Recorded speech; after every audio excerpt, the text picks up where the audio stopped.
In your 40 years of mediating conflicts between warring factions around the world, what's the most important thing that you do that creates peace between the people involved?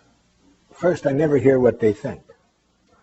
See, I get called a lot of names by people who hear what I'm saying. I see you've read my book. You probably can recall I was in a refugee camp in Palestinian Authority, and what all the crowd had to do was hear from my interpreter that I was an American, and a gentleman jumps up and screams at me, murderer, and another one jumps up, assassin, and another one calls child killer.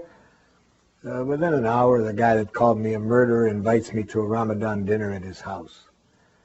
I didn't hear what he thought of me. I connected to what he was feeling, what he was needing. As I walked into that refugee camp, there were hundreds of tear gas grenades all over the lawn, shot in the night before when they had a riot there. And on the side of each of the grenades was written, "Made in USA." So when this guy calls me murderer, hearing that I'm an American, I tried to hear, what is the guy feeling? And I said, "Sir, are you furious?" And then I tried to hear his needs. "Are you needing a different kind of support from my country than you're getting?" And he looks at me in a kind of a stunned way. Apparently that's not the way people respond to him usually when he screams at them. He said, "You're damn right. We don't have sewage. We don't have housing. Why are you sending these weapons?"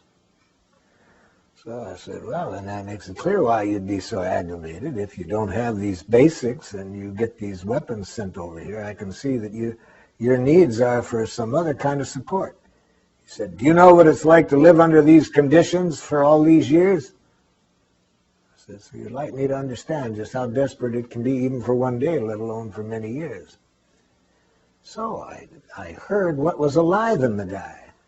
Not what he thought I was, a murderer. I didn't say, "I ain't killed anybody." I tried to hear what was going on in him. And when he trusted that I sincerely cared what he was feeling, what he was needing, he could start to hear me then when I said, "Look, I'm frustrated right now because I came a long way to be here. I want to offer something. And I'm worried now that because you got me labeled as an American, you ain't going to listen to me." He said, "What do you want to say to us?" So he could hear me then. And we have a school there now, one of the schools that we call a nonviolent communication school in that refugee camp. And whenever I go to that region, I'm well received hospitably in that refugee camp. But I had to see the human being behind the names that he was calling me.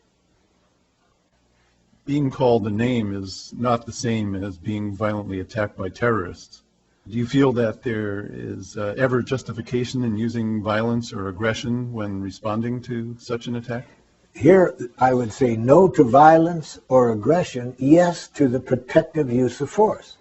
There are times when we need to use the protective use of force, but never violence and never punishment. The protective use of force is necessary when another person, for whatever reason, is not willing to communicate, and meanwhile, their actions are threatening our needs. So we need to take whatever action can be made to protect against that happening. But we can do that without violence. Gene Sharp's writings show how throughout history people have defended against even armies and violent armies coming at them through the protective use of force. I was walking down a street in Paris about 4 years ago, a busy street, and a woman was walking next to me. All of a sudden, a man comes running up, spins her around, and hits her right in the face, and he starts for her again. Well, there wasn't time for me to talk with this man, so I used force to restrain him from doing that again. I didn't want to punish him. I didn't beat him, but I had sufficient force that I could keep him from continuing. So yes, times you use force to prevent violence, but not in the form of punishment to make people suffer because you have judged them as evil. But just talking to terrorists and the governments who harbor them doesn't seem to work either. Look at all the peace talks we've had, and the violence just continues. Well, the kind of peace talks we have, I'm not very optimistic that they can prevent violence. They're not the kind of connections that get people connected with each other's humanness. They're basically arguments, and that they try to find some compromise. We need to grow up and find out that there are far more powerful ways of having peace talks than the ones we now engage in. How would you engage these people in peace talks? Pretty much as I told you I did with the tribes in Africa, or when I've done, I was doing a little mediation between a group of Israelis and Palestinians in Jerusalem. And I started that. I said, let's look at what your needs are that are not getting met.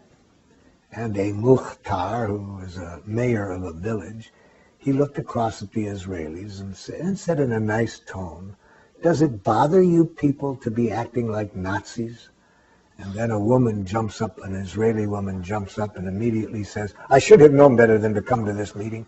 That was a totally insensitive thing for you to say, Mukhtar. And she starts for the door. She's about to leave. We have hardly had 2 sentences, and people are already worse off than we began.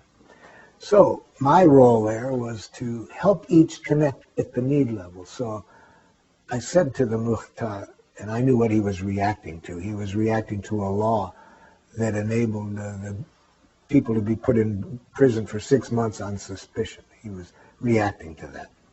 I said, Mukhtar, are you needing some understanding of how your need for safety isn't met with that law? He said, that's what I'm trying to say. Well, of course, he didn't say it exactly that way. And then I helped the woman to hear that. And then it was a different connection than when she's hearing that she's a Nazi. And so that's what I do in those cases. I help people speak a language of life, which is closer to the truth, just what everybody needs, and stay away from these enemy images that can easily sound like blame, criticism, attack. And unfortunately, most people aren't taught the language that I am suggesting, so I have to loan it to them when I do mediations at that level.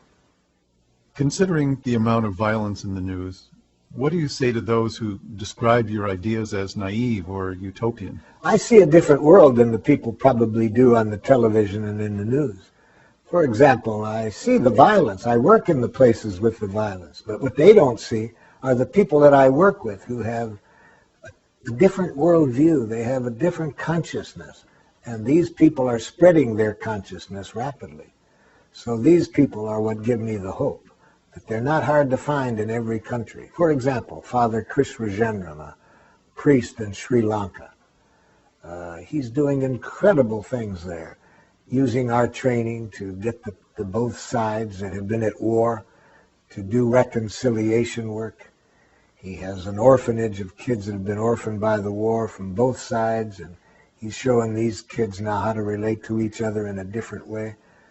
So in many countries now, I'm working in about 35 countries, and I see that kind of person every day in my work. So I see a different world than the people see on the television.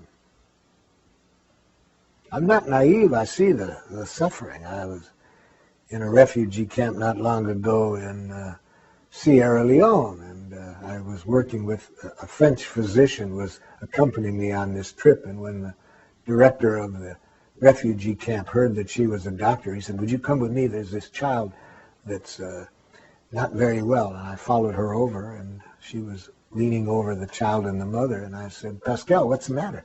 She said, the baby's dying of starvation. I said, why? She said, the mother's dying of starvation. And I turned to the refugee camp leader, and I said, why is this woman starving? He said, well, why is this child starving? He said, we lose 7 a day. You see. So I've seen this. I'm not naive. I know what's going on. I work in Rwanda. There are people that have had everybody in their family killed. So I know what can happen in this world.